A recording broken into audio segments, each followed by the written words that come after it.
Hello, hello, hello.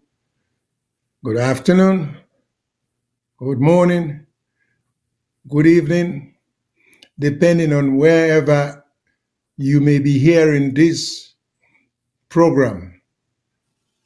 Because some places they now, the afternoon, some places in the evening time, some places in the morning time, in fact, some places in the night time. So we welcome on all. We go be anticipate this program coming on, and we go join we for listen and share ideas. So greetings to one all. As we know, today is May 5th, 2024, and we're coming to una. Today, my co-host no appear not do I have a guest co-host. So this program is coming to una directly from the United States. Of course, the producer is all the way in Canada. So the program comes to you from the US, but it's being directed and programmed or beamed to una from Canada, just to show una sometimes how modern technology has made life so much easier for we. So that said, I want Leone also know say the topic or topics for today will be there are so many trending, meaning hot issues them will take place in Sierra Leone as we speak, and in recent days and weeks that we need for touch on and discuss and try for see in we only two way, since we're not in a position of authority, but based upon which we would all learn from information, from discussions, and we on common sense tell we if we can propose some of them things in there and try to see if we can propose solutions to some of what we see as problems or as a way of solving some of the problems. Okay, so we say today's general topic will be trending topics on Sierra Leone politics and governance. So it's a matter of waiting to go on right now. We also would like for make una know say the lines will be open as soon as I finish this preamble.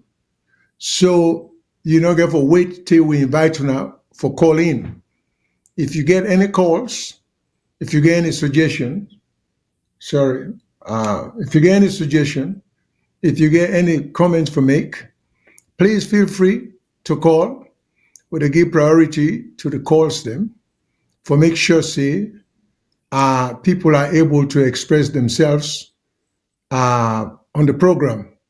So we will do our best for accommodate as many calls or callers as we can accommodate.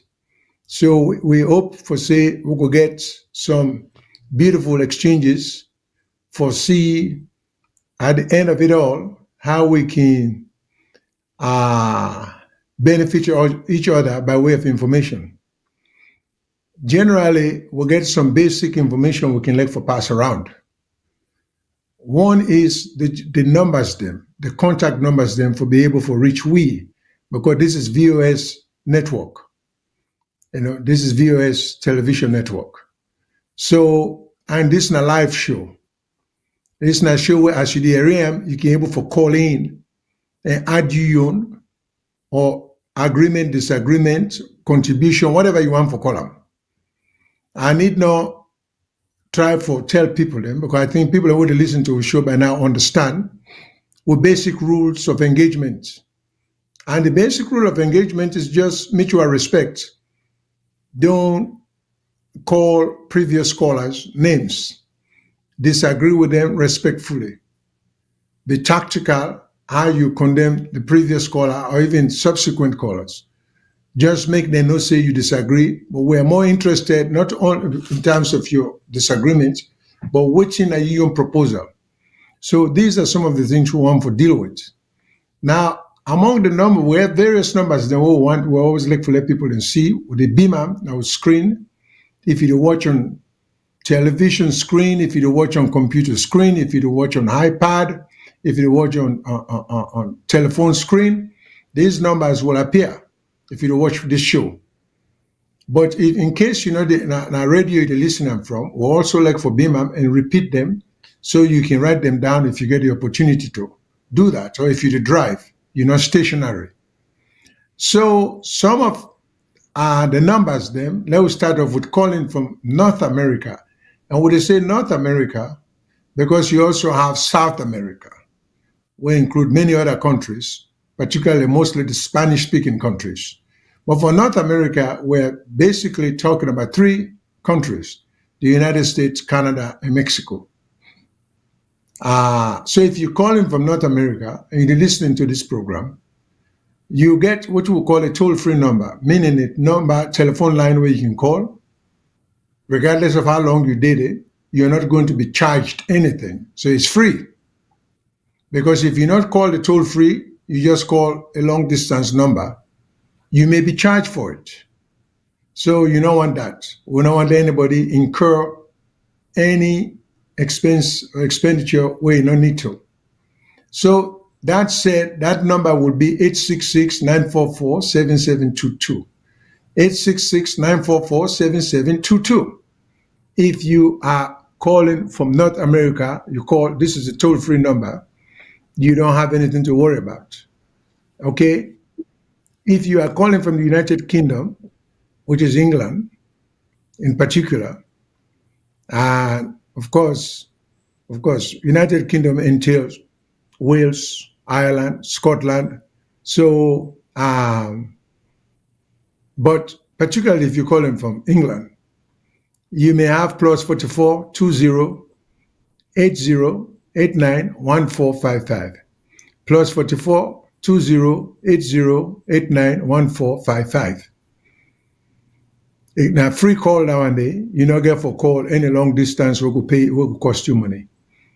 And I can always say, likewise, if you're calling from Australia, you get a local number, a free number, when a plus 61 29 09 84 337.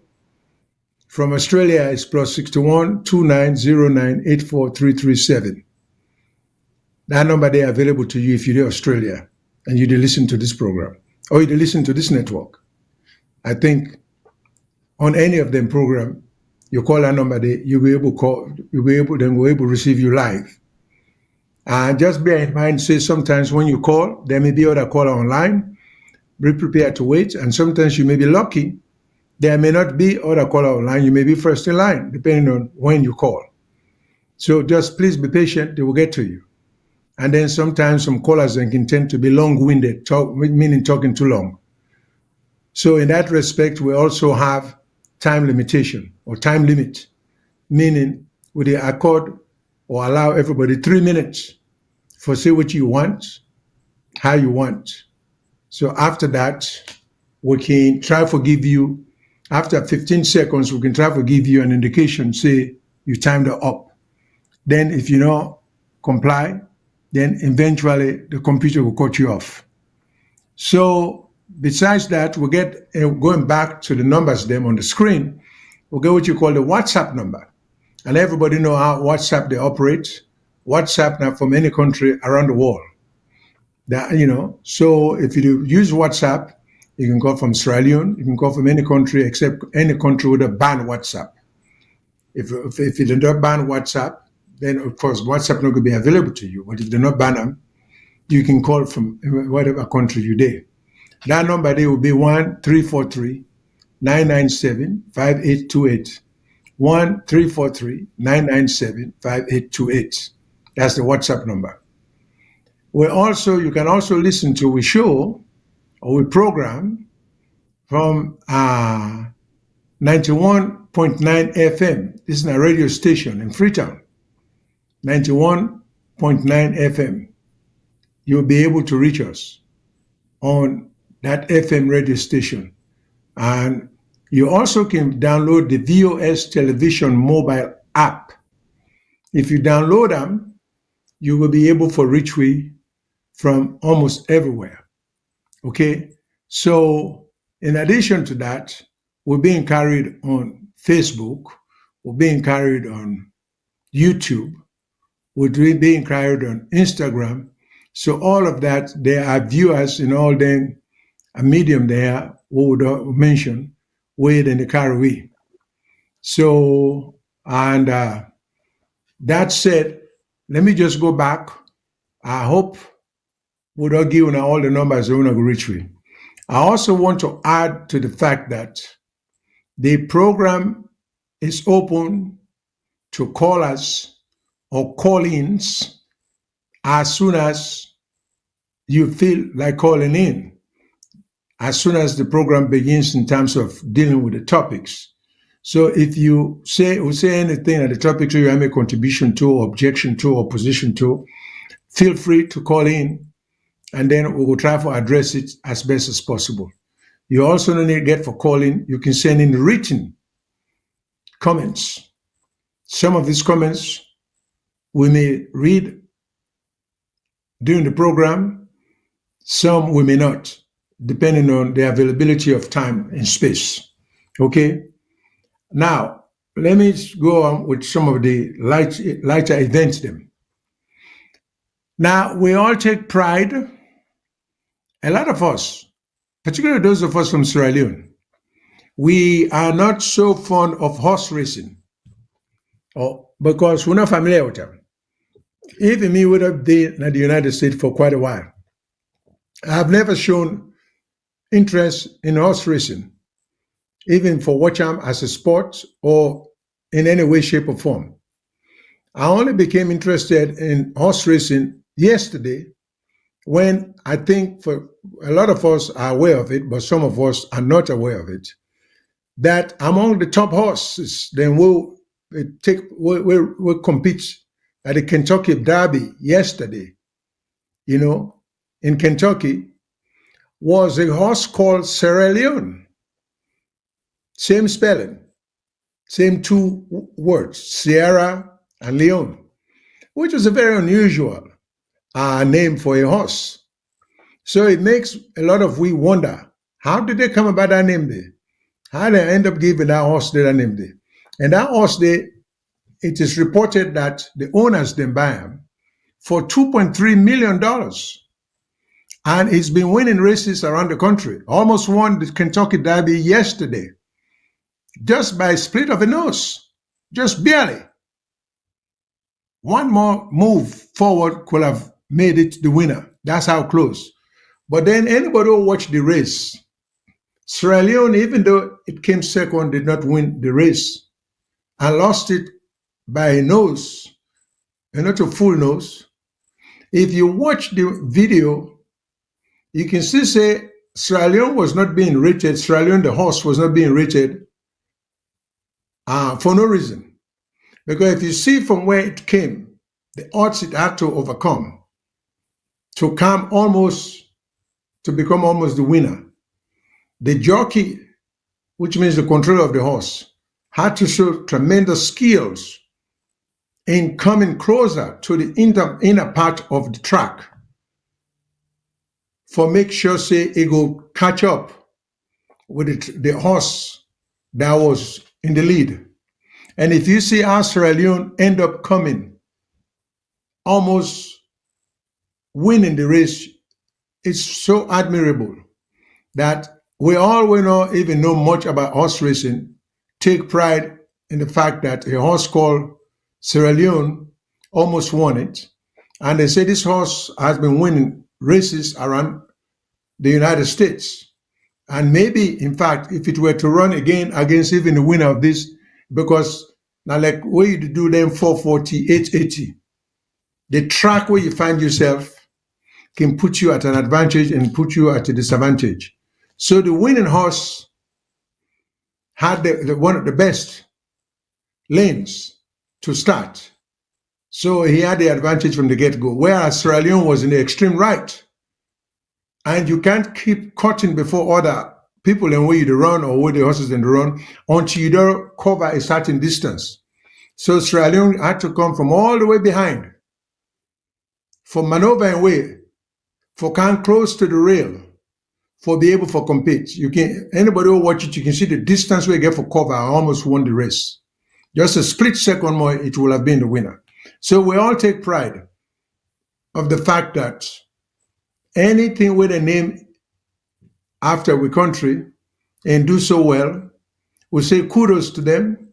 We're not going to share anything from its victory, but we are proud of the fact that something with a name, because particularly where it don't take we so long, we not the win not much of anything of international acclaim, not in sports, not in a lot of stuff in the name of Sierra Leone. So whatever way we can hang up to this victory, we'll say, tell God thank you. Not to everything, we country forget bad name, even though this is not specifically referred to a country, but our country named and get a horse. And I go appreciate some people them for trying to dive into this situation and find out how did this horse come to be called Sierra Leone? It can't be by chance. Could it be one of its owners that they own with mining company back home? Could it be one of its owners? Because these were all non-black people. So do they have investment in Sierra Leone? I would like to know the ties. So anybody will get any idea, we can able add to what you will know as to why this horse was called Sierra Leone. Same spelling, same everything. Of course, then what we read then say it came about because Sierra Leone was known as a place where then they do armed trafficking. I am not so sure about that because we're not that renowned for that, but I may be wrong. So the advantage down there about social media then this, yeah, we can Google, we can do a lot of things. So let's try to do the best. And so please, if you want to get information, send them to VOS or send them to we as this program is going on right now. So this is not just general news. So I think say a good for let people to know. The other general news, what just happened, we understand, say, one the Mr. Abdul Kagbo, the leader of the opposition or the APC leader in parliament, just had an accident. Okay, with the show, which in fact, we don't know the exact location, but just had an accident in which a motorcar will be in a flip, the motorcar flip. But looking at the picture as we have it on the screen now, it doesn't seem like it was in like a highway or a major motor road, but it looked like, however, you could look at the accident, the motorcar flip over and say the speaker, the leader, the APC leader, not suffer any serious injuries, nor did his driver. We don't know, besides the two of them, if there were anyone else in the motorcar. But just looking at the motorcar leaning on its side, you can judge from it that it looked like within a city or within a town. So anybody, again, will get any idea as to how it happened, how the accident happened, whether any people on the side of the road were a victim, because we don't say the leader and driver no affected, no suffer any, but you don't then say somebody will be there on the side of the road because we see houses then behind. So, and people in the work on the corner of streets. So we don't know if anybody became a victim of the accident or was affected by the accident. So anybody we know, please send we some information too in that regard. So we go try for notify the listeners them. That said, there are some trending issues, some of which we want to talk about. Now, we don't say so many things to happen in the country. One, for example, we find out for say the toll road issue, the rise or the raise, wait a minute, they talk about what we feel say was unfair, what we feel say was too much, what we say was unconscionable. In law, there is a theory called unconscionability. in contract where an agreement is so lopsided, is so unfair, is so oppressive that it almost leads the other side not to be able to achieve the intended goal of the agreement, which is maybe to pay back a debt. So, for example, if they're in desperate need, you come to me, you say, Mr. Shino, lend me $1,000. I say, well, $1,000 is a lot of money. I know you, I don't know you. What you want to lend you that money for? You give me a reason. I say, well, make I think about that. Then I think about that. I come back. I say, you say, well, I don't try every side able. I say, well, I can lend you, but you will get for agree, say, when I lend you that $1,000 a day, for every $1 you pay me towards that $1,000 a day, you only get credit for 10 cents, 90 cents in a million. Meaning, when you pay me $100 towards that $1,000 a day, you've only paid me $10. You've only paid me $10. The rest, you not pay me yet, you still owe me. Okay? So think of how many dollars you will end up paying me. For every $10 you pay me, now 10 cent credit number you get. An agreement like that can be called unconscionable. It's extreme. It's usurious. That's another theory in usury. It's usurious in law, in contract law. That is so unfair. I'm taking advantage of your desperate need for money. So the last time when we raised this issue, where the Speaker of the House, the outgoing Speaker, Abbas Bundu, was talking about, not only one issue, and that is just the legitimacy of the agreement. Some of us raised the issue that it's more than one issue.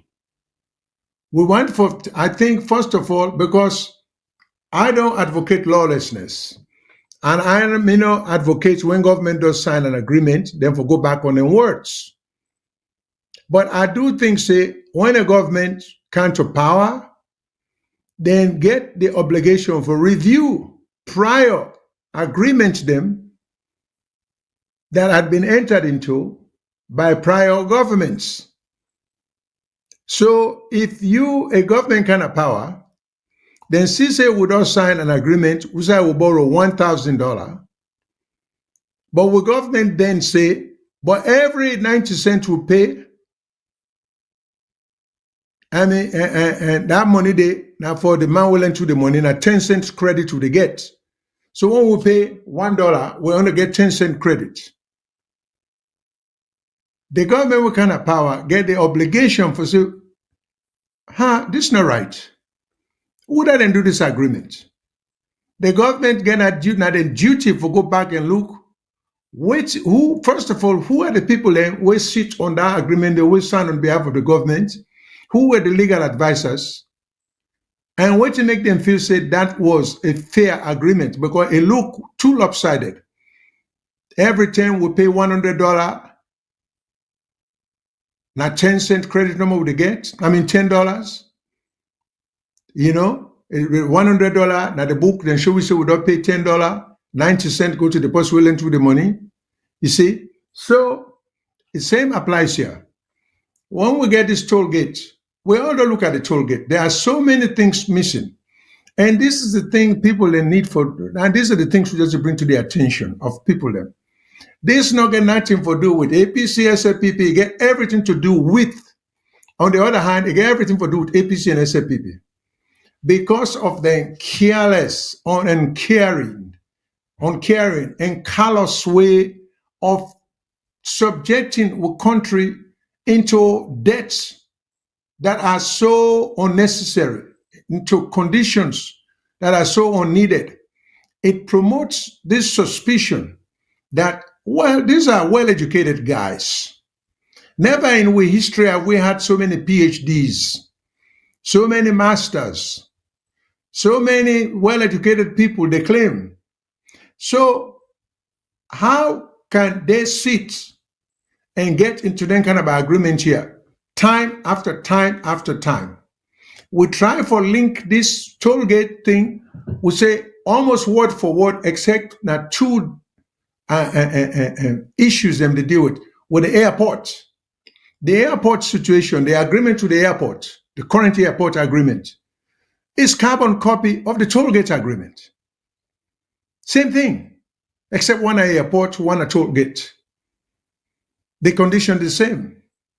So you get this, then we get a minister will come, and again, it's up to the people for decide. We just throw the fact, we not make the decision. So for me, I take it that there is a total lack of respect for the ability of Australians by this government and the previous government. They just enter into any kind of agreement. They're not concerned about the alarm that will be raised. Because even this toll gate case now, where we raise an alarm, and we always suspect it and go sweep it under the rug, and we just make people feel quiet. Then they'll go ahead easily and confirm them, which they've done already. So the toll gate has gone up. And we're not talking about raising the thing by 1%, 10%, 15%. You're talking about raising NTI by 200%. And I don't know what's our government expect people to pull this money. And look at the ripple effect. Just look at the ripple effect. When you raise a toll from 300 and some thousand to 700,000, 800,000, that's more than double. Well, the ultimate victim of such raises, now the poor man, what is struggle for make and meet the passengers them, what use them means of transportation there. Say, like for example, if a tanker begin pay more, a petrol tanker or an oil tanker, well, it will only pass down it will only charge the owners of the petroleum or the petrol stations the way they transport the fuel for. It will only pass that cost there to them, so it could charge them more. The owner of the petrol station, of course, get for pass the cost down to the buyers them, the ordinary passenger, the ordinary person will get motorcar, the ordinary person will get motorcycle, the ordinary person will get keke, the ordinary person will get poda. Then people themselves go pass on to them passenger. Okay, all this cost is going back down to the poor man, where it's clear get no raise in a job. So if you be the pay, let we just say 5 Leone for any distance where they travel, he may end up starting to pay 10 Leones that he cannot afford. So, but we get bookman then where they go into their agreement here. And then when you raise an alarm, Parliament consciously, with absolute disregard for the people then feeling an economic well-being. The Parliament itself, they look the other way and pretend like there is nothing they can do about it. And some of us take the position that there is a whole lot they can do about it.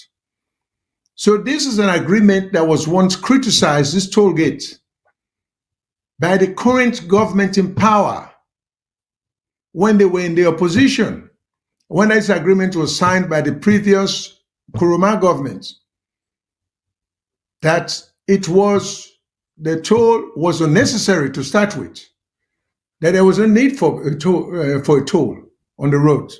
But if there was going to be a toll, that the amount being asked for were excessive, were much too high, were oppressive, were burdensome.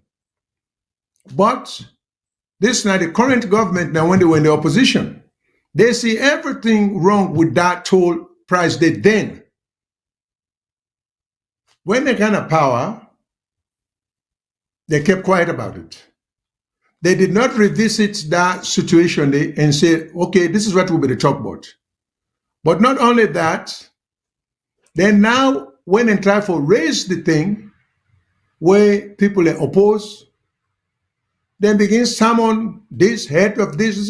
You see, this is all deceptive. Parliament should not engage. This is just showing the level of parliamentarians they will get. They engage in these shenanigans, acting like they're concerned. We're going to review this thing because this is not supposed to be this and that. But people who would keep up with the trend knew it was not going to amount to anything because they are not committed to the cause. And we even have the outgoing speaker saying, well, we don't only have to question one issue. But the main issue was, in my view, and in the view of anybody who know anything about contract law, was the agreement, the toll agreement, so lopsided that it amounted to what you may call unconscionability. Well, this is where we need a strong judiciary. This again, you see, all these things are connected. And we try to tell people that we just can't put everything on the politicians because this is like a car or an automobile. You get windshield, you get windshield wiper, you get door, you get tires, you get wheels, you get alternator. All these things have to work together for that car to run to start with. And even if the car run, it may not run as smooth as you want them unless you make everything running perfectly. So when we get a system of government, we don't talk about separation of power. We don't talk about how it's important that parliamentarians know the significance of their position as parliamentarians and their duty to the country. And it's important that we get a strong and independent judiciary because it may appear that it serves some people, but it hurts the country in general. When we get a judiciary that is not independent, what happens is that where else do we go if we want to practice democracy? Democracy, one of the pillars of democracy, now the judiciary. So if we want to practice independence, we not believe in judiciary or in judicial process, so how do we intend to practice this democracy? Well, we not even believe in the very concept or in all the foundations of democracy. You see, so we forget well-informed, well-meaning, well-committed, very sincere people who are running for parliament. Now, of course, it's no secret that the vast majority of we who run for parliament, we're there for ourselves, not to represent the people. You see, politics is just a new minefield where people just get into, forget the quick riches, get benefits, and go. Otherwise, we can see what's going to happen at the country. So now we get a situation where we suppose for really look out for the country, but the question is, are we looking out for the country? Because here we get a toll situation. No steps have been taken to cure the lopsidedness of the agreement entered into. And it's clear, and it's not this government that went into that agreement, it's the previous government. And when they did, this government condemned it when they were in the opposition. That it was unbearable, it was burdensome. But when they get power, then change course. They kept quiet. Now, watching them, they claim, say, too high, too expensive, too oppressive for the people. All of a sudden, then they say, it's not high enough. Let we triple them. So now, for those of us where they play this party politics, when they triple that toll day, do they ask you if you're an SFPP when it comes time to paying it? Do they ask you if you're an APC? No. Then it just has to be paid. And we don't make to now over and over say, but we are the beneficiary of all this excessive profit. Not Sierra Leone, not Sierra Leoneans, not just a foreign company. We get a handful of Sierra Leoneans on the boards who also enjoy some undue remuneration or money where they come in, where they not deserve? Just a handful. Okay? And then we tie our country down to 27 years of just pain and pain and pain. And we not even see the necessity for even explain to the people to say, well, here is why it's going up. Instead they give you some lame explanation will not make any sense, that it was not a raise or a rise in toll, it was something else. This reminds me of watching the Kisina America. Yeah. American man they get to saying, then say, what are you going to believe? Now what you had to tell you, meaning what the government tell you, or what you had to see. But only American man can say, what is your lying? You lie, yeah, I tell you. Me to tell you the truth. Forget about what you see. What you had to tell you not the truth. So we did see how they hurt people, then we try to convince people and say, no, what you not see, not to you. Now what you would tell them now. But where do they expect people to get all the money at? When the economy will get one of the highest rates of inflation in the world. Instead of making effort for bringing inflation down, we keep justifying why inflation is so high. Now, a country like this, the president is trying his best for all inflation down, for bringing inflation down. We not feel obligated to tell the people and why inflation is so high. At the time when America, they talk about 2-3%, Sierra Leone, they talk about 50%. And we believe, say, if we keep people in ignorance, we not make them know, that's the best way for government with people. So to me, it just show we say, we really not get respect for people. We don't get respect for them. We hold them in nothing but utter disregard and respect for their well-being. So now the toll gate has gone up. And the economic theory upon which this is being done is unsustainable because now it's gone up. Well, what are we going to do? Because you see, we have no formula to show, say, we operate profitably. So are they going to double it again a year or two from now? Or 3 from now?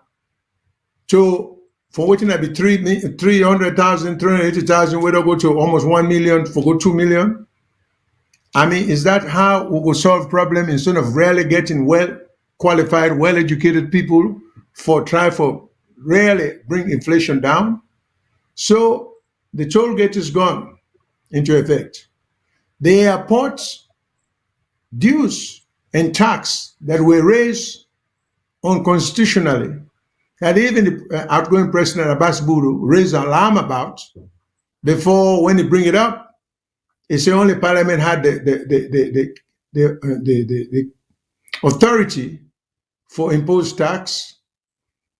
Next thing you know, they change and say everything died out.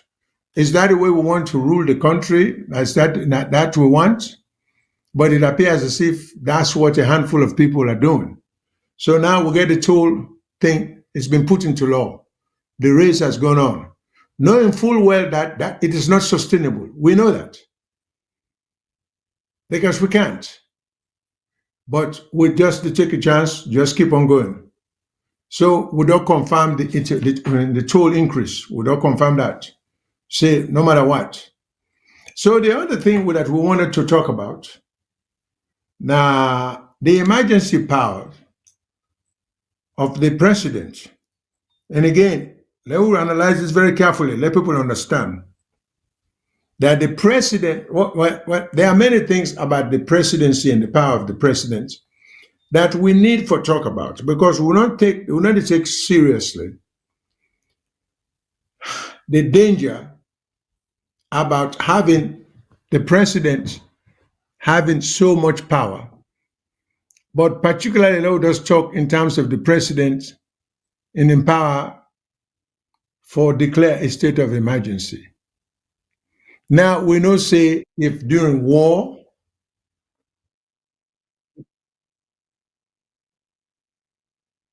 yeah, but I don't see any indication. Sorry, I didn't see any indication that I have a call.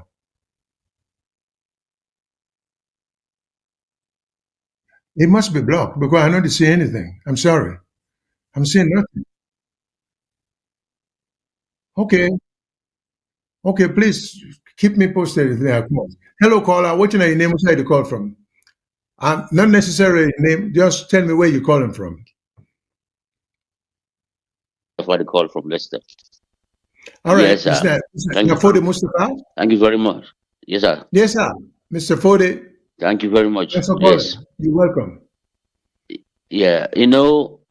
Then people, yeah, I make always me they blame the diaspora because I think, say, particularly the party supporters of the ruling party, if not then start this revolution of doing the right things in the country, I think they go work. Because when the other party talk, they say, na politics na power, and they want no more. But if una, what is sit down na yes, una get water, una get the law they work, the police they work, everything they work, una know they see say wrong to our own people them. I can't do anything they are again for make you see how they want spoil the country, how them people are bent on destroying this country. This Abluka going for don't show Panama to car. I see on the part of the SLPP, APC, the right nonsense say, oh, SLPP not go ever succeed. What kind of rubbish? SLPP now then go make for let go bang motuka. The commodity back, the tell way the firstly they get accident, the tell way they do the campaign, then they run like saying at the end of the world.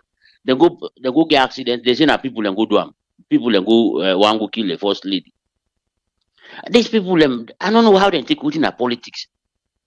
So even the accident itself now pushing na they call CEV accident. No, you know normal again. Look what they happen at the country. They say then they go do bar association election. Can you imagine the SLPP and the APC they put up candidates? Can you imagine that? They put up candidates shamelessly. Me, I know I don't blame them. Me, I made a go look for somebody who say in a bar association, but suppose you will get party interest. I go vote for them. People will go school in this country, then they vote for those people. That is what is happening. This is not the first time this. Then put somebody where they say in a SLP, not a suspicion, no. Then can a radio, they admit say me in APC. The other one say me in SLPP. Those people are going to contest and likely that they go win a back, particularly the SLPP. This is not the country this way we they talk about. Me, I don't see any signs say they come up on this. Because the way they support the party, where the so particularly them, with the party in power depend on them for funding. They know it all man just a dance no more. Pass the one way no they get look then they have one other pass I read say he no come up, I don't know they no get a job. Commander waiting, he call himself something. I don't hear him audio them two time. Because waiting, maybe they no get a job. But if you don't sit only for 5 years, it's 30 months. All of these things are going on in the country. They don't talk nothing. Now it being a talk. These people they not get any time, even that actual that we talk about. They know it is wrong. They know say this contract is exploitative. But because they're not sabi, they don't want to do anything for find money the other way. This not how much Chinese and the benefit to. Because the government back get about 10% of that money. So they should get money from them. So therefore, them any small two kind inside where they help them for them pay salaries, it good to go. Other than the Chinese, they always see then is Sandy they all make this all in the past. No, now because the government say they get a share on this. So anything we can inside for them that they get revenue for run the country. So these two people, until and unless we waiting at the diaspora or we party supporters back home, we start this year because they say change from within. Remember, the way the APC go out for them. Now the PDP sobe, now even for win that election, if they for make election. Because now a break away from in within the opposition come out from in between the party itself. So you see other thing they get momentum. But if somebody will team up outside, now opposition, we make it that power I want. These people in the diaspora, they are very disappointing. The one I remember the other 10 guy, not to know respect, brother Lucine, he did America for a long time. These people are defending the policies of Mother Bill to the letter. Can you imagine? Anyway, make a left fire so first. This is very frustrating for the Sierra Leone and the wicked interest in that country. Bye bye. Thank you very much, Mr. Mustafa. Please call back to continue your thought. And thanks for adhering or following the 3 minute rule. But please don't call back because we greatly appreciate your call. Let me take some more call. Hello, caller. What's your name? I keep saying what's your name. Some people are reluctant to talk about, could give the name. You don't have to. Just tell us where you're calling from and what's your point. Hello, Mr. Shilon. This is Umaru the call. Okay, Mr. Umar, thanks for calling and thanks for listening. Yeah. Okay. First of all, I greet the entire viewers family. Thank you. Mr. Shilon, one of the problems in that country, what they see some kind of accident, people can afraid for or people can forget the root cost. The road transport, the road authorities, the vehicle examiners, how efficient are they? The type of vehicles the way people import in the country, because we all know, to not na open secret in all the government they buy brand new motor car. Almost 80 to 90% of Sierra Leoneans na second hand they buy. Then second hand they are waiting at the condition that they import the with. I mean, we get African country around we put bar on waiting in the import and out in the import, the type of motor car in the import, waiting at the age of the motor car. We not get anything in place. We, in fact, people in Europe now would observe Sierra Leoneans within Europe, they search for accident motor cars. They are actual vehicles so they don't get accident before because they're cheap. Then they buy import another country day. When they export another country day, at the end of go put people in life in danger. So waiting government to do for curb them thing, not for only they talk, what thing they do. Then again, the people where they import tire another country. Waiting at the standard of the tires. I mean, we all know who them parts there say we get two quality of style. We get one for winter, we get one for summer. And the one for winter, you can manage and summer, but the one for summer, if it's difficult for like manager for winter. So waiting at the standard of the tires that would get, waiting at the type of tire when they import to that country, would have the assistant tire and they. So now most of them technical question would ask. Them make sometimes see they see motoka they run. If you motoka tire no better under that. Motoka not in good control. He obviously say it can somersault at any time because why you not get any control, nobody they talk. And one thing again, what one government no say, they get a lot of avenue where they go use forget taxes. And one of the vehicle examiners. Therefore, make sure say every motor car where they go on the street, pay an examination fee. Then go check the motor car. Then know say the motor car worthy for run on the streets before ever then put on the street. This also they create revenue, but the government they concentrate on that. And road taxes. How many motor car they pay for road taxes? Don't forget about the toll road. No, talk normal road taxes. We all know now. Meanwhile, they pay road taxes for me motor car where they run. Are they pay road taxes whether I use the express road or not? Are they pay 400 and some euro every year? So waiting at the mechanism government they put in place for create revenue rather than for we just talk about this total government not getting all the way for create revenues, and also then endanger the people in life because then they fail for put their responsibility for take care of Sierra Leoneans' life. I think the vehicle examiners for stand up for make sure so they know the type of motor car where we the diasporans that they import to that country or they export to that country, they know the type of tires. And they make sure so they get accredited mechanics, not to any type of mechanics. Sierra Leone, everybody to go open garage. They then get accredited mechanics around where they take care of motor cars. Where before saying a standard mechanics there. Obviously, if they do that, it will reduce the accident. The toll roading, we don't talk about it a lot. I know one good day, But thank you very much. I will call again. Thank you very much. Thank you very much, Brother Omar. We always welcome your contribution. Let me take another call. Hello, caller. Where's the call from? Hello. Yes. Hello. Good evening, Mr. Shelby. Now, this is Mr. Shilon this time. Oh, Mr. Shillon, I apologize. No Mr. problem, Shillon. sir. I like the name, the other name, but I just want to make correction. Balloon change on. You get a beautiful name. Thank you. And I just want to pay respect to your last week's show between you and Mr. Professor Jamboria, Jallo. Jam, Yeah, Jamboria, Mr. Jallo Jamboria. indeed. That was such a brilliant show. The reason I said it was such a brilliant show was because Una bring up quite a bit of solutions. And I was very impressed with that.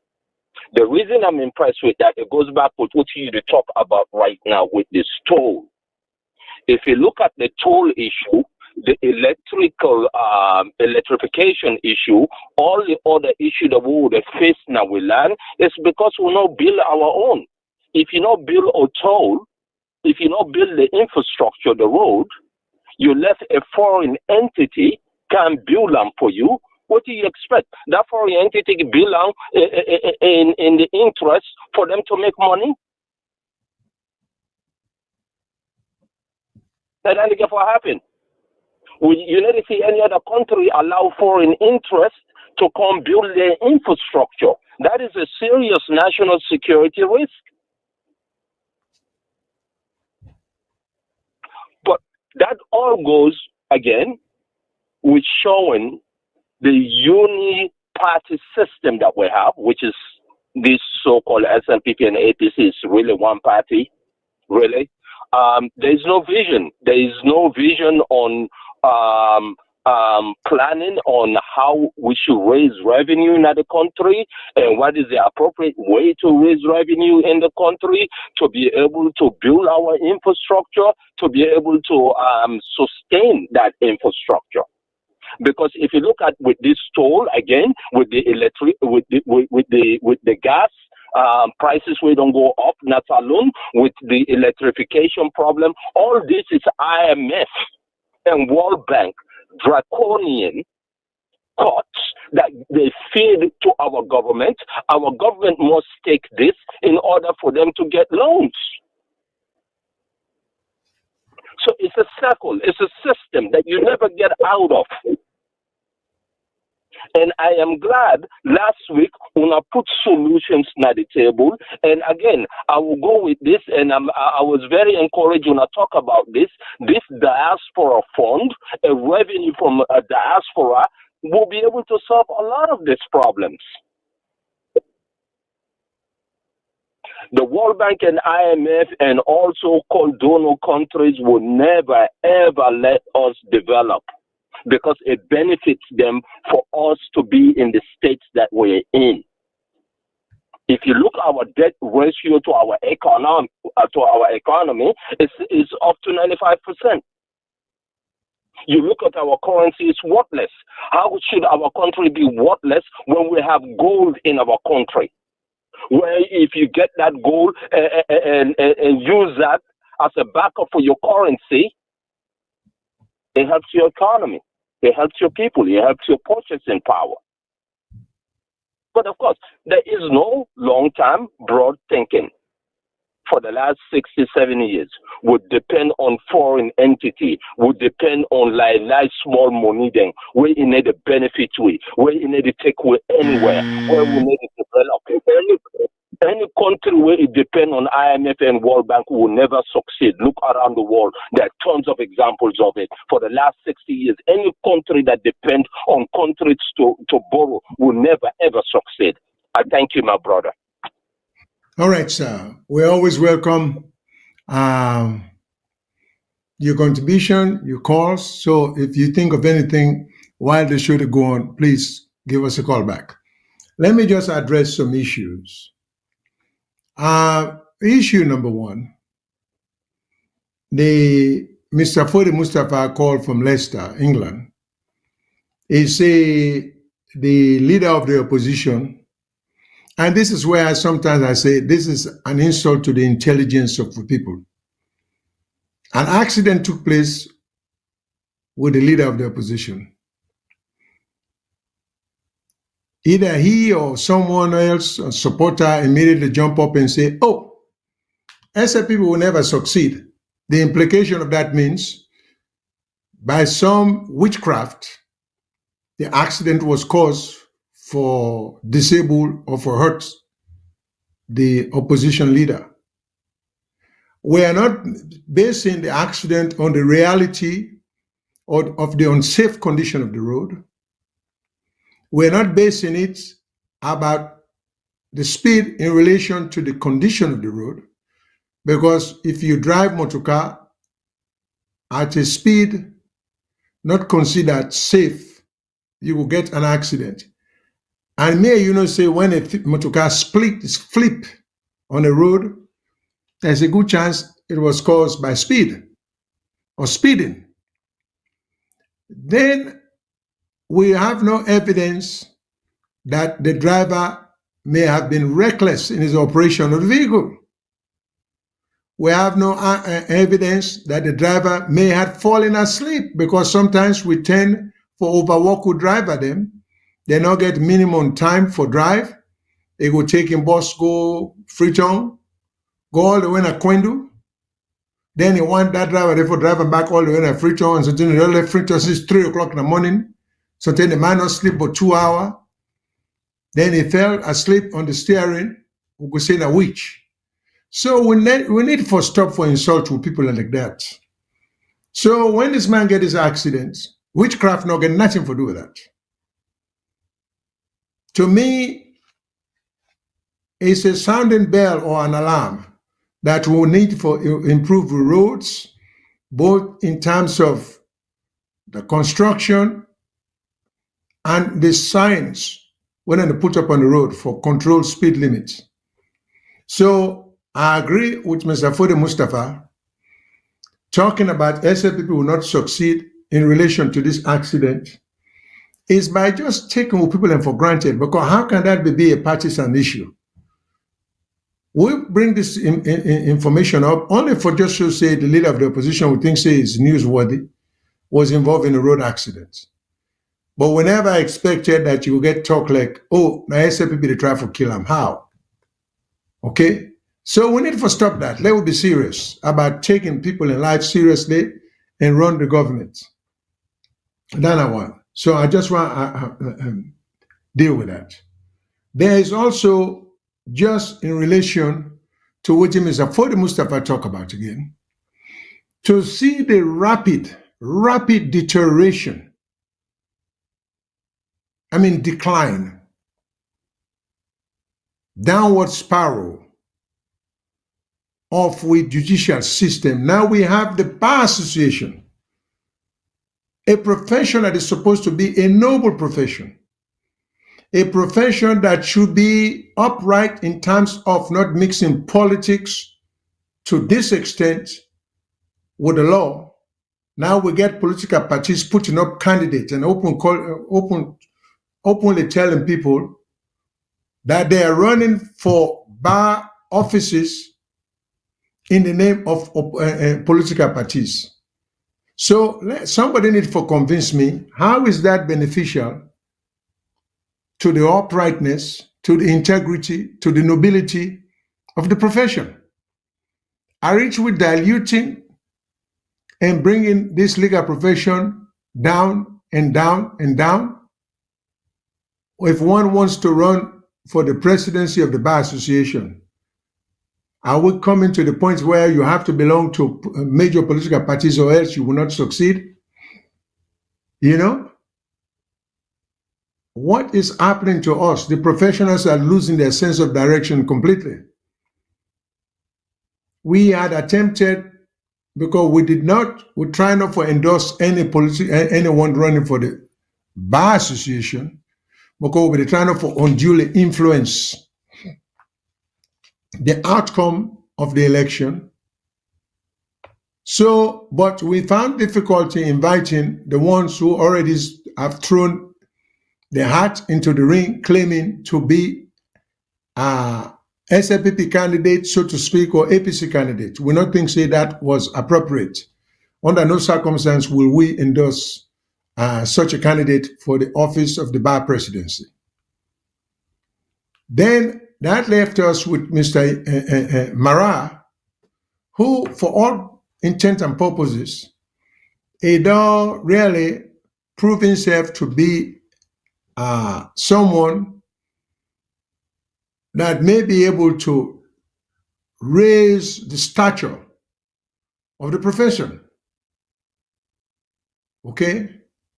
So I am with Mr. Fode Mustafa, who is alarmed by the fact that APC and SFPP now are putting candidates to run for the presidency of the Bar Association. Okay, so is it going to be the last non-aligned president with credibility of the Bar Association? Could be Batista Michael, because everybody who listened to her, who have heard her, knows that she stood for justice and independence and law and order, and no less. Okay? So, again, if the country is going down, it's not going down only at the hands of politicians. It's going at the hands of all the educated people we will get, who will not seem to understand what professional responsibility means and how major a contribution professions like the legal profession can contribute to the well-being of Sierra Leone. So, with Mr. Fode Mustafa from Leicester calling and expressing surprise and dismay that the political parties then they put up candidates, which is not only alarming but is disappointing, because you can see very clearly that this is just going to be part of the tarnishment of the repetition of the just hold 1 second for me, please.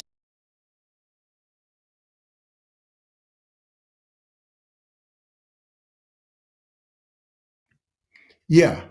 So this is just alarming. It's just disappointing. It's just surprising. We don't even know what these professions are thinking.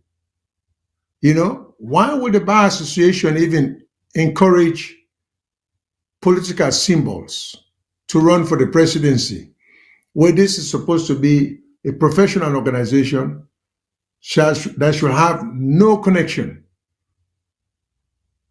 to politics? Okay? So this is just disappointing to me. I don't understand that, you know?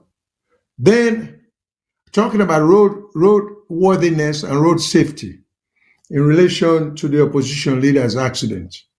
Well, it will behoove a lot of us to say, to this date, as we speak, Sierra Leone then still use inner tube tires. Now, for one what they call from Europe, from North and South America, from Australia, when I tell me when last when I see any vehicle, motoka, with inner tube tire, with inner tubes in the tires. I did not even know that tube tires are being used, but people tell me they're being used in Sierra Leone because somehow something tells them they are safer, which they're not. And then one of our callers talk about the condition of tires. Then retread tires. So when we talk about road safety, you know, yes, tires are important.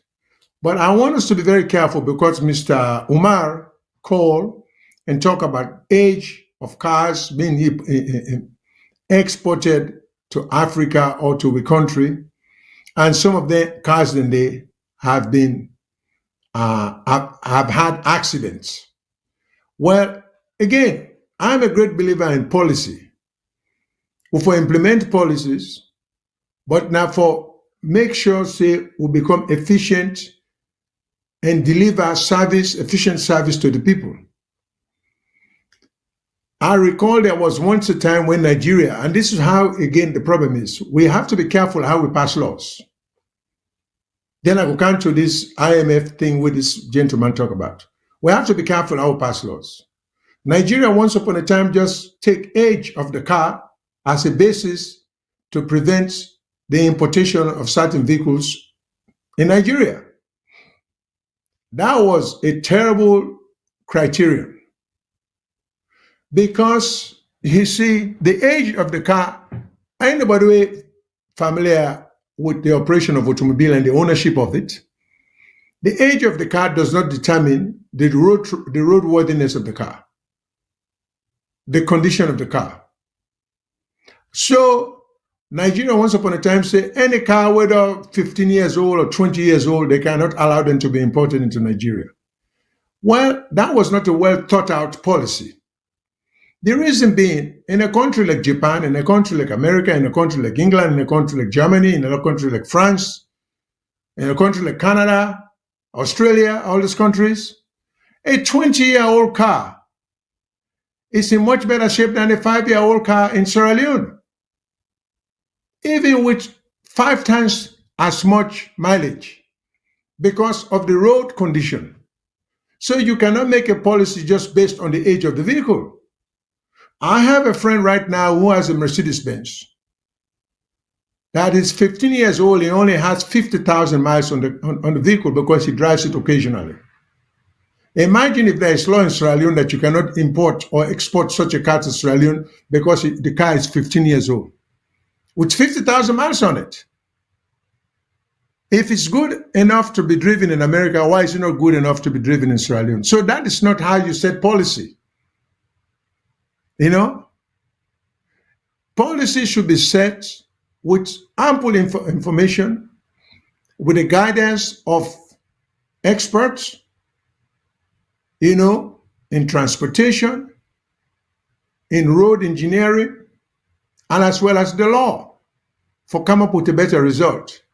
So you just don't prohibit cars or automobiles based on the age of them.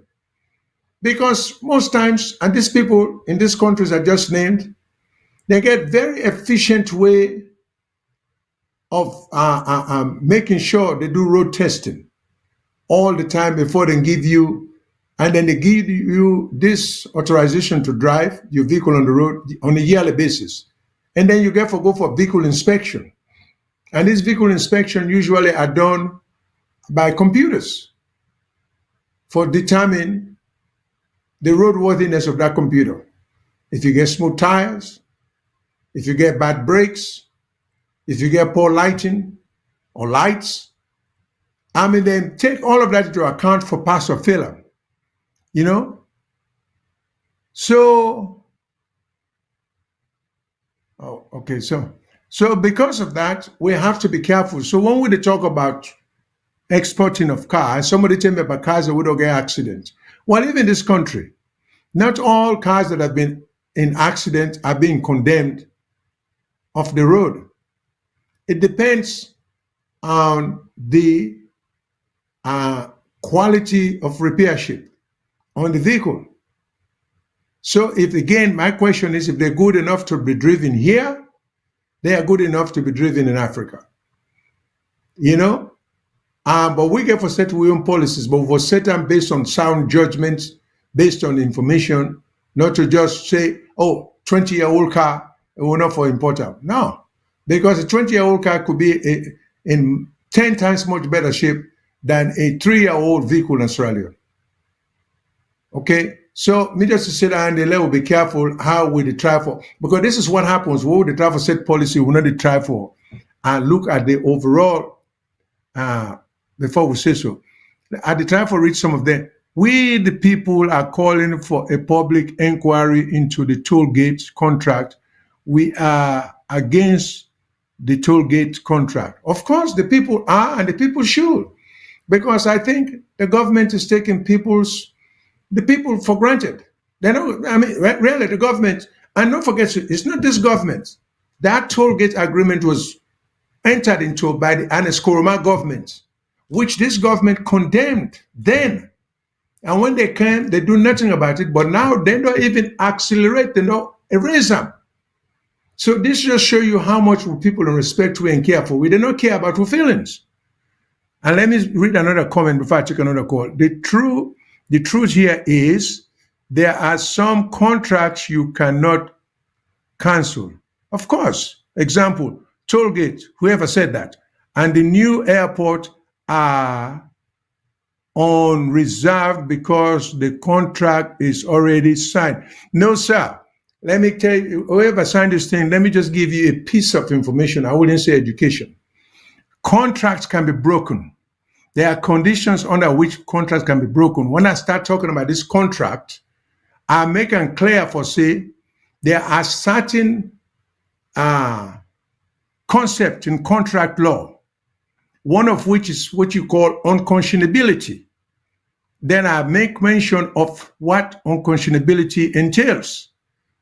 Then the remedy you will seek for unconscionable, like the example I give, one I want to go over again. I give an example, say, you can't lend $1,000 for me, but I tell you, say, under the condition I go lend you that money there. If you agree, say, will you pay me $100? $10 no more, you don't pay me from that $1,000 there. So every time you bring me $100, well, if I take out as it's supposed to be, it will be 10 times you don't pay me down. But I say no. Every time you bring $100, $90 na my interest, na $10 na no more you to get credit for. That is unconscionable. There is a remedy in law. You know, you can seek what you call equitable relief. So when I stop for just the Quran into theory, so that when we don't go, you know, and they will for take into account if there is no such thing as no contract cannot be rescinded. Contract can be rescinded when you point out the unfairness of it.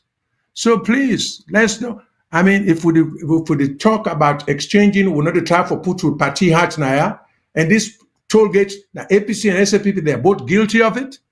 So we know they accuse one party, we doesn't accuse politicians there. How insincere, you know, they are in terms of trying to make what is good for the country. If you care about the country, forget about which political party you support, because these two parties are guilty of it. One enter the agreement, and then we cannot even argue. And again, if you try to raise the issue about that, well, let's use the Mamama Airport agreement. When the Aneskoroma government go into them, but when SFPP can have power, then cancel them. If they can cancel that, why can't they cancel toll gates? But we say all this in the good of a country. This is not a party business. This is not the politics. So please, when I try to see the sense in some of the things we talk about, and then we try to begin elect APC and SFPP, people that will commit to the country. Because you know they serve the country any good. What we want SFPP or APC for to get advantage over the other? You just fill the pocket of politicians them. It's clear that agreement today, these people are not stupid, they're educated. They have been given kickbacks. As a responsible government for look back at our agreement and say, who didn't do this thing? Let us see why we sign this thing this way, before we even go to court. And that's why we need a strong judiciary. A judiciary we're going to look into the whole process. So we try to make this thing clear. Put away this party idea, because it blocks our way of seeing things. You know, somebody said we cannot afford to be continually taking foreign loans just to subsidize food prices. Of course, but I don't think subsidy is the problem. Foreign loans are now amount to subsidy. There are two different things we talk about. If you grow your own food, you can subsidize your farmers, correct? It helps your economy, correct? Subsidy is good for government in many ways. The Bar Association is confirming my stance about intellectuals in Sierra Leone. Please tell us what your stance is about intellectuals. Okay, but going back, because the Bar Association is puppet of the establishment. I may agree with you, but they shouldn't be, so they don't understand the nature of the profession to which they belong. That's all I can say.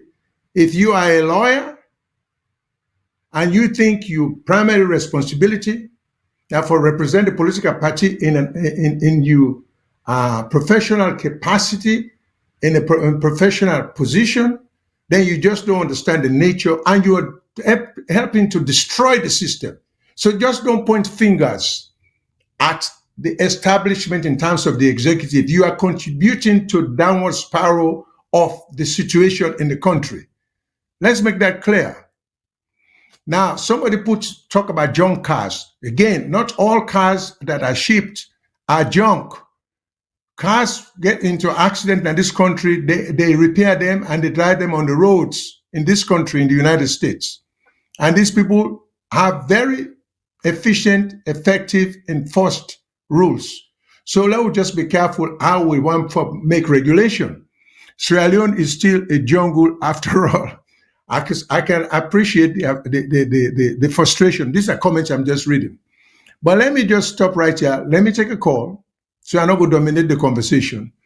Hello, caller. Tell who side you call from, and make your point. Hello, Mr. Shilon. This is now Omaro again. Okay, Mr. Omar. Thanks for calling again. Okay. Thank you too. All what you talk about the used cars all day in place, but you talk something more important. You see, then people against system we then put in place for check, for examine vehicles, and then system then we no get. And when you no get a system then they in place, the possibility for road accident is high. And Sierra Leone, we road the way we get, the traffic mainly determine the speed. Not unlike say where you say you get a new road, we say an 80 kilometers per hour if you run. No. People run out the one, the traffic na the street, then they determine the speed. You know, get no sign as Sierra Leone where you go say na 30, we go up to 20 kilometers per hour. We na 20, we na only people where they work at it. And we go na them pattern, you get to be very, very careful how they work, how they drive there. We guess I win at 30, we guess I win at 50. Then regulate them. Then again, then put systems in place, Mr. Shilon. Where you talk, say, the age. Yes, of course, the age not that much matter. What it matter now the kilometer. They make kilometer priority. They make motoka like now 1 year a day. If you don't read that certain kilometer every 2 years, then they go prove your motoka. They go examine from a certified garage. That time one. Then two, if you mistake that time they reach, in fact, when the time is automatic. They even the automatic they get letter. If you mistake, you no go examine motoka that time. The police meter on the way. We said the meter and they didn't name that. Where then do that, you forget now forget about that motoka no more now. So then people are then get that in place. And then system are not only for make sure say things work, but they also use then system for create revenue. But Sierra Leone, Mr. Shilon, if you go to Duazak, it's not Duazak. You see the motoka then run from Duazak to Eastern Police, Mr. Shilon. If you see the motoka there, then you really know see that they not belongs to the roads. And then motoka, most of them motoka, you see that man they import some motoka. No one just pick at particular businessman, but you go see the import some motoka. If they tell you say that motoka na this year they import, you no go believe. And we all know say even though they get good guard, then get certain time when they say this motoka, then they really kick the motoka off the streets. Government forget policies in place for make so say then check which people they run motoka, how they run motoka, the manner where they run, then how for run the motoka na the roads, and even the road, how safe then they for the motoka. We no get that. We no get policy. We no get no nothing. And just like what that man talks, Sierra Leone after all na the jungle, nobody no care. Now Sierra Leone they see today somebody go buy motoka today, tomorrow you jump on street. Yes, a fine, na development, we all the glad that everybody get motoka, but we want see control. We want see control. We want see control the type of manner of people where they drive. Me, I can talk always. I don't do that bike. I ride bike for a long time. I see man. You see some man they take. He go don't drink all night na morning. He taking drive license. He dey motoka or he dey on top bike. Nobody know they for control them. The one way they can for control and money they take. Then we see them thing that we see the road. Just like what he talk. If na convoy I for do 50, I do 90. You obviously the motor car go somersault. You know, so then thing I now for put in place. We not say that let government make sure so they get certain things that in place for check. We not to for make no more for check which type of motor car they import. You know, let them just put that in place. Then about the lawyers and the bar association where you talk. Then of course we know say that a disease where they not entire sector, not only that particular branch, but entire justice system in Sierra Leone. We don't be infiltrated by particular politicians. We feel say for clean the system, not only the bar system. You know, this is really frustrating. But at that time we still let them try clean and that's how to make sure say we get independent law body the way they see. Make sure say then take care of the welfare of Sierra Leoneans and make sure say the law and order they in place. Thank you very much. All right. Thank you, Mr. Umara. The reason why we're not going to be able to clean up, then I go take another call. But we're not going to be able to clean the system. Well, we continue for dirty the system. Common sense tell we all say, injecting politics into the bar association, which already began. There was a lady by the name of Swallow. I don't know whether Nina the outgoing president of the Bar Association. When she became president of the Bar Association, which kind of to me was alarming, because she then, and I understand she's now married to Mr. Sandy or Dr. Sandy, who was the spokesperson for President Bio, was the state spokesperson for the president. Because she was dating him at the time, now I understand she is his wife. She became president of the Bar Association. No one could understand why the Bar Association decided to hold their meeting at the State House. That should never happen. The appearance, because that appearance was just wrong. So that was right there was the beginning of politics. And that may have given rise to then people are now APC, then they say, oh, we want to win the SFP. They should stop that. They should never allow that. I think it's shameful for even get candidates with political leanings or emblems talking about they want to be president of the Bar Association. I think they have very good example in the Bar Association in the person of Miss Batista Michael. That's what they need to look at. I mean, I think it's shameful that the Bar Association, they even tolerate that. Okay? And we own politics in Sierra Leone. It's not healthy for we.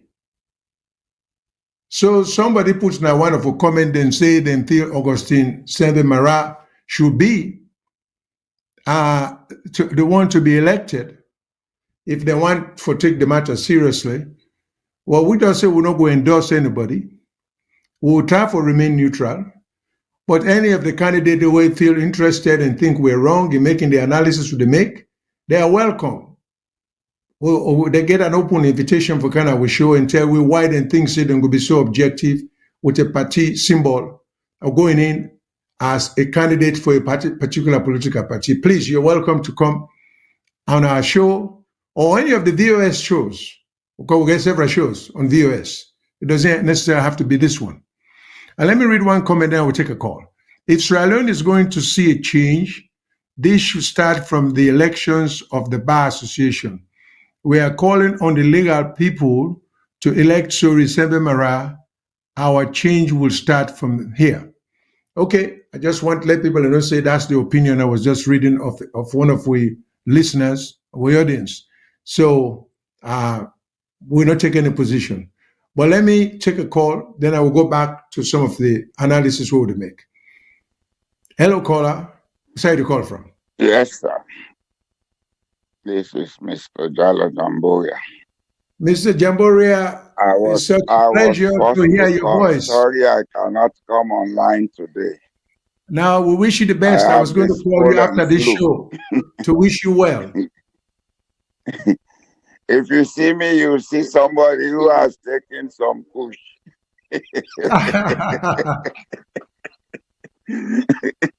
I don't want to appear like that. I don't blame you. I was the one who wrote the comment that the Bar Association, what is happening in it, has confirmed my stance about the intellectuals of Sierra Leone. The Bar Association is made up of a class of honorable people considered to be the ethical and moral standard bearers of the country. If they can deteriorate into going into parties and politics, then something is wrong with the intellectual council. We don't have to sugarcoat this issue. Every country's development or backwardness is a reflection of the beliefs, the perceptions, and the ethical and moral standards of the intellectual class. Because they are the ones who should build trust in society. But if they are to go down on the path of polarization, then something is wrong with Sierra Leone. And I think the intellectuals have to sit and begin to re-examine themselves. Thank you, sir. Thank you very much, Mrs. Jamboria, and we greatly appreciate the passion with which you express yourself. You've always said one of the problems in Sierra Leone, now the disappointing action of the intellectuals and then failure to be more pronounced in the system. And because, in fact, the intellectuals have become what we will call dead weight on the system. They are contributing almost nothing, but they are taken out of the system far more than they are putting in it.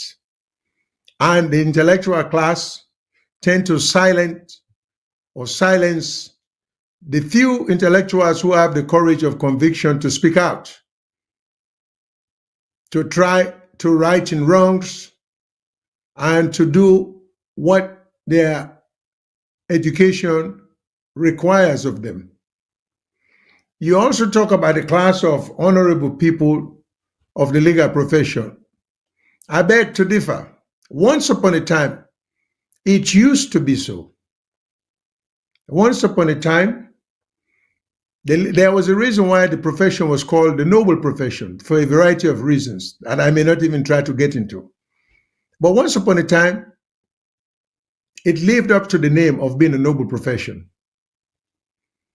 I am not so sure if the class of people belonging to the profession, particularly in Sierra Leone, are so honorable anymore. There was a time when I began to do this show with Mr. Kutubu.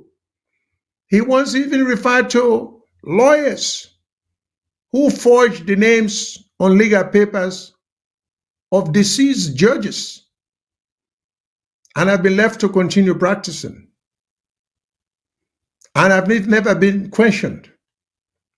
Something that would have been heard of or never thought of some years ago in Sierra Leone. So that's why I say this is not only the politicians bringing the system down, the professions are bringing the system down too. And I don't want to link all professions. But the legal profession that plays such a prominent role in the governance of Sierra Leone, they have not met their obligations. In fact, they are falling way, way below expectation because they not politicize the profession to such an extent that even the very APC government that diluted the power of the judiciary got to a point last year, they didn't even trust the very court where they have for weakening. The very court where they have for weakening. Because we all sat down and watched an Eskoroma fire a vice president illegally. I happened to get judges who went along. You get prominent lawyers with the APC party who argues those cases who felt the president was right in doing so, in going the extraordinary length for do what he was not allowed to do. The very party will give them extraordinary power to the president and the presidency, some of which I wanted to talk about, but I may run out of time, about the emergency powers given to the president, because that's one of the most dangerous powers. Some of the people in way, now there's the people and say, oh, this election we got cheated. Well, then say go to court. Oh no, we'll not trust the court. But would I mind the effectiveness and the trustworthiness of the court? Will not contribute to that? You see? So, of course, plus the tactical situation, what me always say, anybody who knows anything about trial and appearance in court, you never waive a right. Regardless of whether the court will have done something or not, you don't waive your right to go to court. You just don't. You preserve that right there, because if you lose it, you never get it back. So I don't care which lawyer tell you anything, whatever tactical reason. APC was just completely on the wrong side not to have gone to court when they think say they've been cheated at the elections. Which all the smart lawyer wouldn't claim sit and get. They now apply the simple, logical, commonsensical rule that you do not waive any affirmative defense or right where you get, you don't waive it, no matter how you not trust the system. You see? So they talk is cheap. But when it comes to time to real performance, again, for those of us who think we really care about Sierra Leone, we not only want Sierra Leone for return to its glorious days, which seem to be a formidable task, but we want Sierra Leone for be even better than it was or than it used to be. Okay, let me stop here because I hate for keep my callers on hold for a while. Let me just talk, I'll get another call and I will continue because there are a lot of issues I would like to address. I'm sure I'm going to run out of time. Hello caller, outside the call from. Hello caller, outside the call from. Hello? All right. There is some problem with the line. Let me just go back. We had a caller. Wait till we say, sometimes we problem that the IMF and the World Bank and the African Development Bank and all these banks, then they give you too much conditions. Then they tell we this, then they tell we that. Then they help for ruin the economy. Now, so somebody call and say, okay, let me just read a comment before I continue. How many Sierra Leonean trained lawyers have taken part in cases in international courts? Well, I can't say, I don't know the statistics of that, but I would like to know the relevance of that, of the question, because so I can probably answer it more intelligently or make a more intelligent suggestions. I appreciate the question, but I don't know. But going back to the IMF thing, because we tend to forbid the IMF every now and then. I have no doubt, I agree to some extent that they have been part of a problem. That they set conditions sometimes that we're not able to meet. But they do that because of the kind of record where we get in borrowing, in taking loans, in repayment record. For one hour in America, yeah, and I'm sure some of the other Western world are saying to work. The World Bank, the IMF, the basic principle not any different from commercial bank practices. If you want to go in a bank now, okay, you want to go borrow money, you credit worthiness, which means your record of repayment is paramount to the type of repayment interest what they will impose. If you know man will pay you debt on time, then will give you a favorable interest rate, then somebody will get a bad interest or will get a bad payment record. I mean, common sense. This is the principle upon which these people operate. So for we, sometimes, it's good for point finger, but we get for call the shirt as we see. Tell me one country, African country, where you know of, a developing country, we get a good payment record, where IMF give conditions you can meet. When you go for borrow money, IMF not the lender at favorable rate. Because then you don't get favorable rate if your repayment history is bad. Because IMF they take risk in lending you money. The risk is higher when you get bad credit record. So then go raise the interest rate and then go lend you far more than you want for borrow. Because they know say based on your record, the odds are that you're not going to pay. And how many times we not see when they talk say the write-off for loan, the write-off for loan. Sometimes we go borrow money with the knowledge that we're not going to be able to pay and we hope for them to write them off. So with the governments with them kind of power, instead of them the economists, then so-called bookman, like Dennis Sandy na bookman, PhD. You know, Dr. Kalfala Kalon, they wanted there. They should be the big guys to come up with ideas and say how they pay with debt. Come up with ways. No. We want the international community to write off with debt.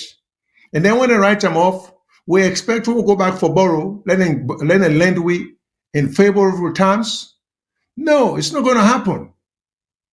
That's an unreasonable expectation. So I'm not ready to just put the blame squarely on the international organizations where we know how much we contribute to the bad record we will get and the poor economic practices them. We will not try for pay with debt when it's supposed to. And somebody needs to explain to me, why will intergovernment be able to pay the debt? Explain to me logically, a country as small as Sierra Leone with a population of about 7 million, with as much mineral and agricultural resources that we have. Explain to me why shouldn't we be able to pay any debt that we owe?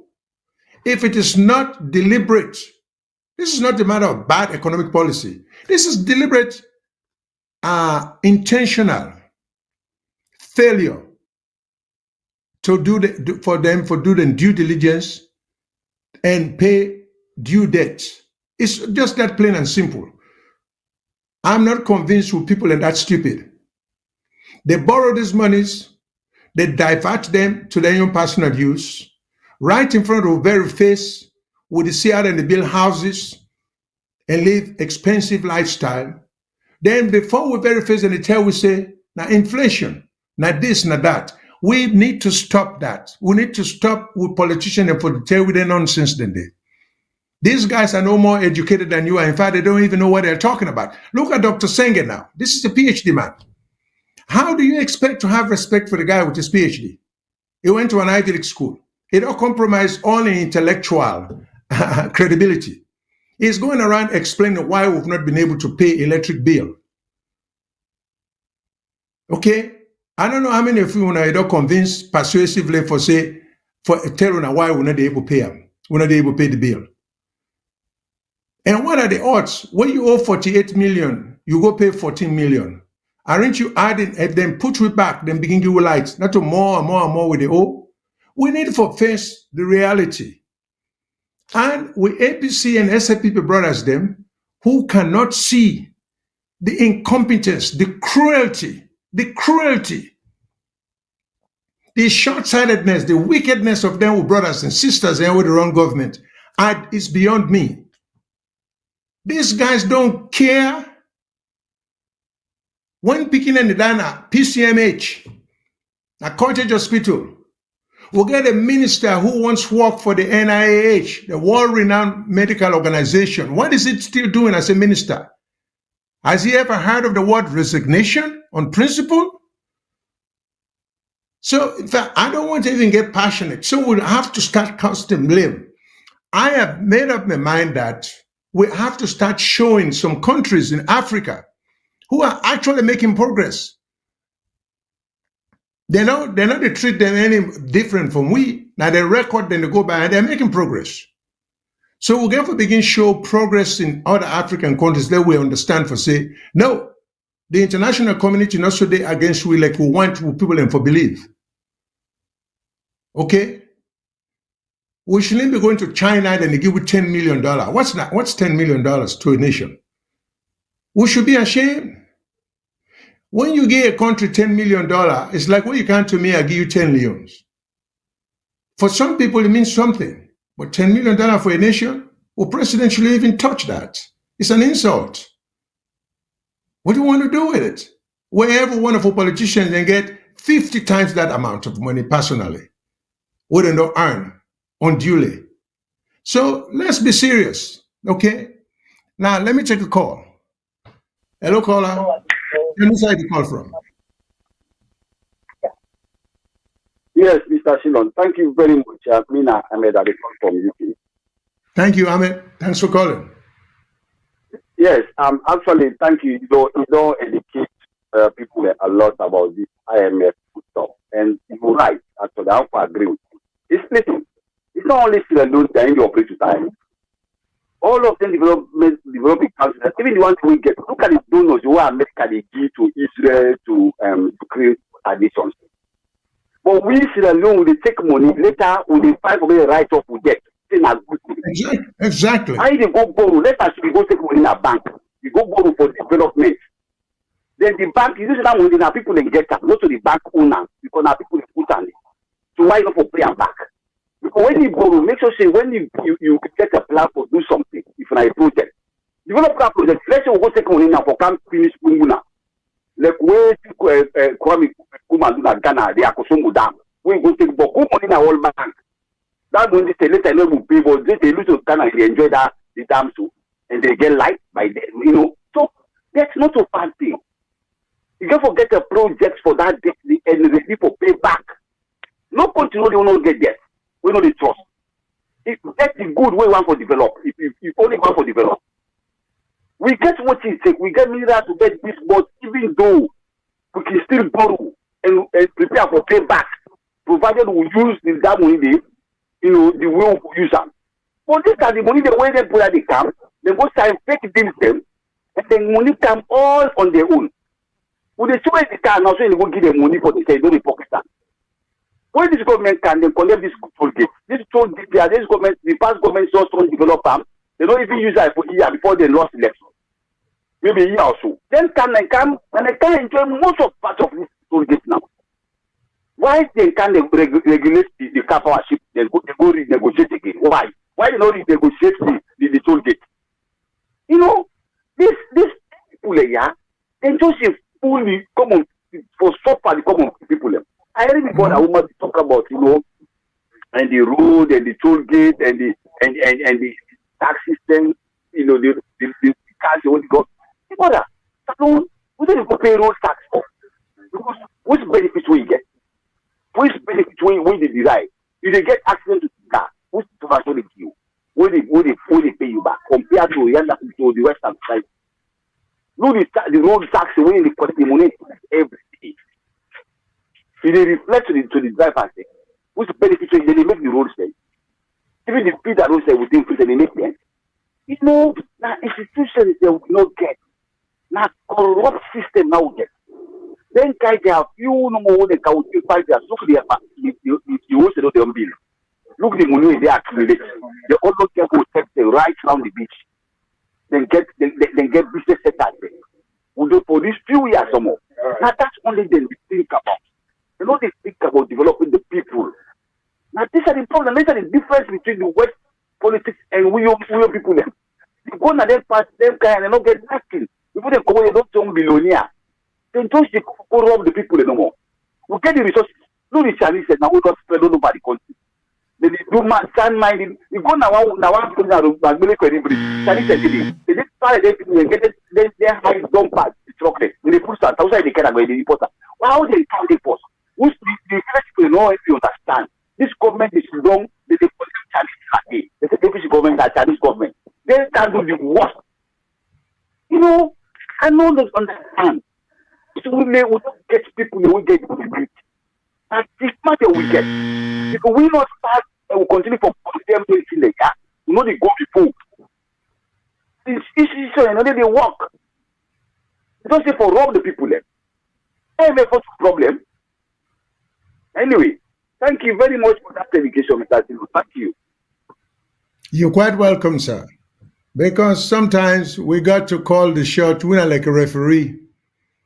You make a referee in a motorman where you do referee a game. You might get a team where you hope go win.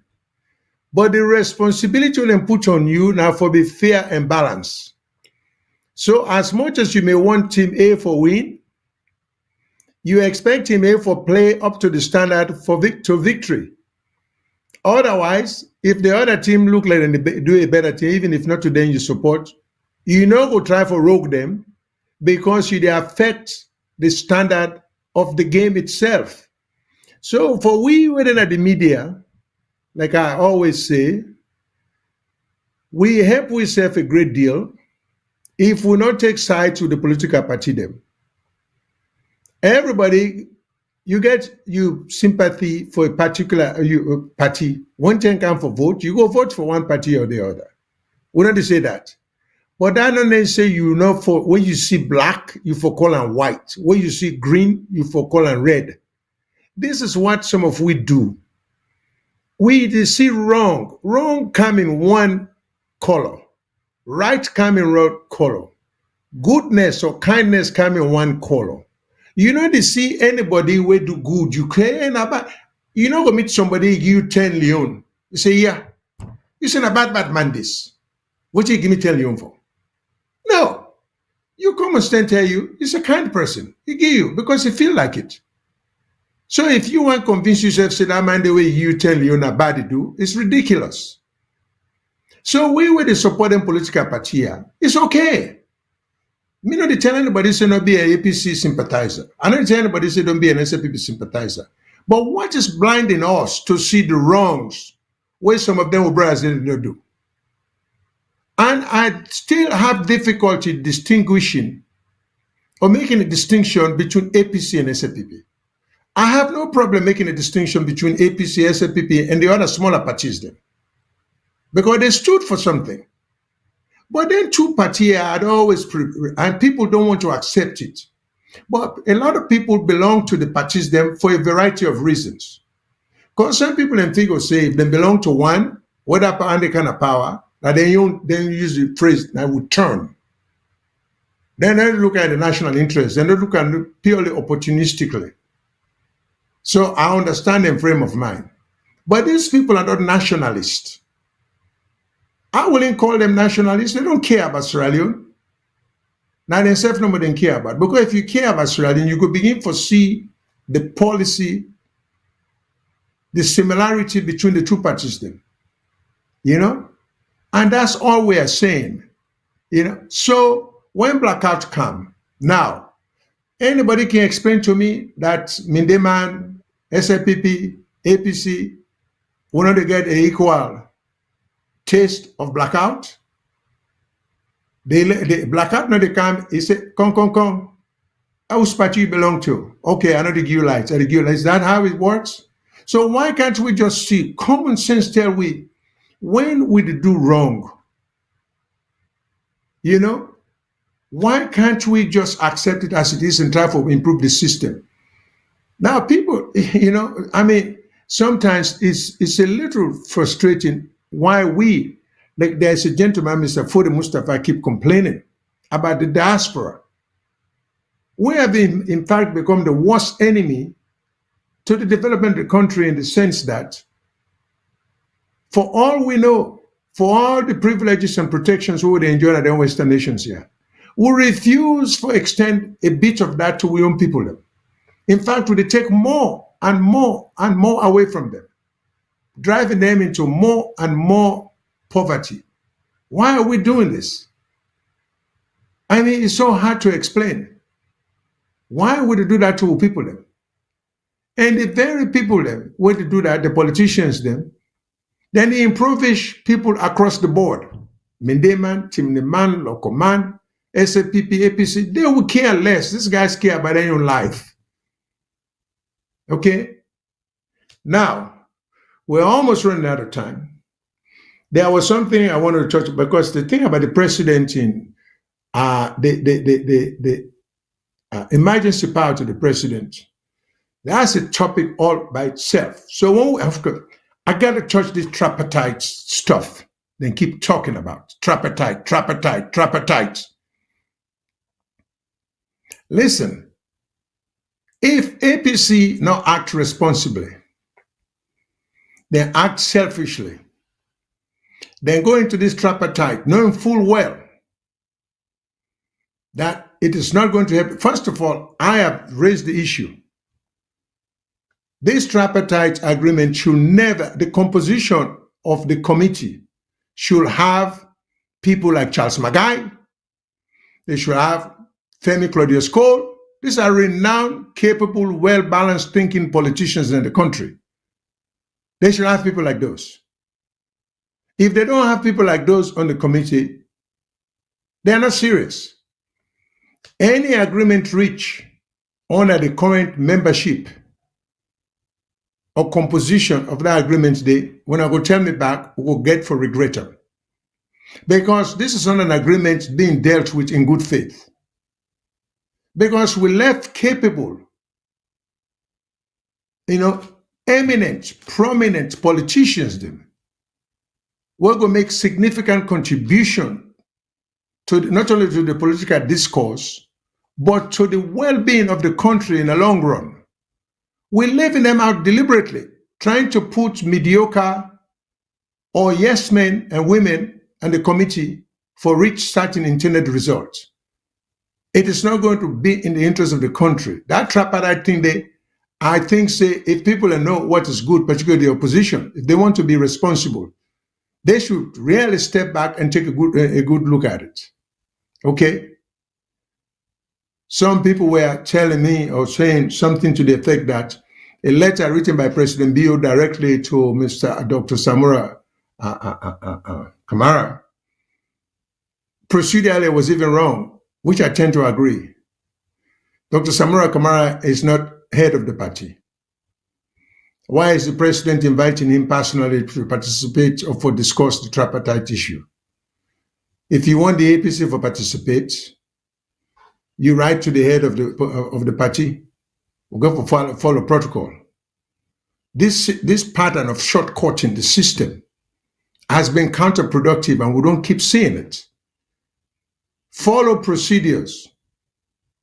This shortcutting, they lead to nothing but more and more and more damage to the political stability of a country.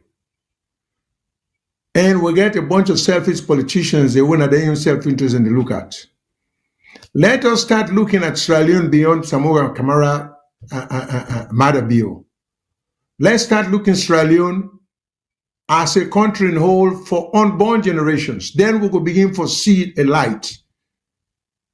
But if we are so preoccupied with the current, and then both parties, I don't want to call names, but I know when I get a lot of redundant politicians there, at both parties, who should be sent into the pasture. They don't belong in politics anymore. Then time don't run out. But then still they play active role and then two political parties here. What do they have to offer the country? Why are they still there? Creoman say if we binge raw, full blind. Now we dry go full blind. There are people who've been in the political horizon for the past 15, 20 years. That doesn't mean the newcomers. Some of the newcomers are disappointing. People like Senge, people like Kelfala, the young anti-corruption guy. So I'm not by any stretch of the imagination saying because you're young, you come up with fresh and progressive ideas. No. These guys are part of the status quo now. They're not to see things in a progressive way anymore. It's to maintain the status quo. But we therefore put some thought. And then some of we, they say, oh, look at Senegal. Now, let's go carefully. Senegal is a good example. We get young men, but let's see what they can do for their country. after the euphoria dies down, the excitement dies down, with the youthful nature of the youthfulness of the Senegalese leadership, which we all admire. Now it comes to a matter of what can they do for their country. Okay? That's what we need to copy if they do something good. And I'm not a great believer in retaliatory action, in the sense that you don't come to power and try to convince somebody like me for go after the outgoing government right away. No, that's not a priority. So if you don't complain all the time you're in opposition about what a terrible job the party in power is doing, when you come, don't start telling me you're going to arrest these people and this and that and thief money. We know that. You don't tell me about that. That's not the priority. We will get to that. Tell us what you can do. Stop the stealing. Show we what the difference it makes by you stopping it. Then tell we the harm where them people don't do. We're willing to listen. But when you just go, boom, we're going to lock up them politicians. We're going to charge them with a crime. We're going to do this. We're going to set up a commission of crime. That's not a diversionary tactic. You are not serious because that's not policy. That's politics. Okay? So we have to start analyzing what people do. So for Falamakata, now one thing. But now like clothes. I see you wear some clothes. I like them. I like the material. I like the style. I want for sew them. But I also will be smart enough for ask would I sew them for you and look at your body shape and see if that body shape they go fit me. Because if they sew them for you, me fat, you thin, then give me the same style. I don't go look nice and like I look. So we the Falamakata, you got to forget your own common sense with you. So we want to copy other people them. Let us take the good. Senegal, let us see what they go do. Talk is cheap. They've come. Now, the performance, how they go raise the standard of living of the people in Senegal? What they go do for the people like President Kennedy say? Ask not what your country can do for you, but what can you do for your country? For take over the reign of government is an awesome responsibility. It's heavy lifting. It is heavy lifting. So when you take up, I have no sympathy for you if you can't perform. Because nobody asked you to. Now you volunteer for it. So this is the only thing I get to say as far as that. There were other issues I wanted to touch on. The dissolution of the EDSA and the EGTC. The dissolution meaning the abolition of their entities here by the president. I get for look at my piece of paper. The